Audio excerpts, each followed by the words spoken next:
Facebook ভিডিওতে rich ও followers বাড়ানোর একটি সেরা কৌশল তোমাদের সঙ্গে আজ আমি শেয়ার করব। তোমার ফেসবুক ভিডিওতে যদি কম রিচ আসে অথবা ফলোয়ার্স না বাড়ে, তাহলে এই একটি কাজ নিয়মিত করো, ফলাফল নিশ্চিত। তবে তার আগে যারা প্রতিনিয়ত এরকম ধরনের টিপস জানতে চাও, তারা যদি আমার চ্যানেলটি এখনো সাবস্ক্রাইব না করে থাকো, তাহলে অবশ্যই চ্যানেলটি আগে সাবস্ক্রাইব করে নাও এবং ফেসবুক পেজটি ফলো করে রাখো। রেগুলার রিলস আপলোড করো। ফেসবুকের অ্যালগোরিদম স্পষ্ট জানিয়ে দিয়েছে, লং ভিডিওর তুলনায় শর্ট ভিডিও অর্থাৎ 60 সেকেন্ড বা তার কম ডিউরেশনের ভিডিও অনেক বেশি রিচ পায়। তাই যদি তুমি দ্রুত ফলোয়ার্স বাড়াতে চাও, তাহলে নিয়মিত আকর্ষণীয় রিলস ভিডিও আপলোড করো। সপ্তাহে কমপক্ষে 4টি রিলস ভিডিও আপলোড করো। ট্রেন্ডিং টপিক নিয়ে ভিডিও তৈরি করো। ক্রিয়েটিভ ও ইনফরমেটিভ কন্টেন্ট বানাও। আর যদি তুমি সপ্তাহে 4টিরও কম রিলস আপলোড করো, তাহলে ফেসবুক তোমার রিচ কমিয়ে দেবে। কিন্তু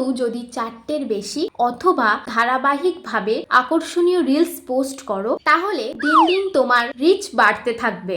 আর রিচ বাড়লে কি হবে? বেশি ভিউ ও ফলোয়ার্স বাড়বে। এখনই রিলস ভিডিও আপলোড করা শুরু করো এবং তোমার প্রোফাইল অন্যদের তুলনায় অনেক এগিয়ে রাখো। ভিডিওটি ভালো লাগলে অবশ্যই একটা লাইক করে দিও। টাটা।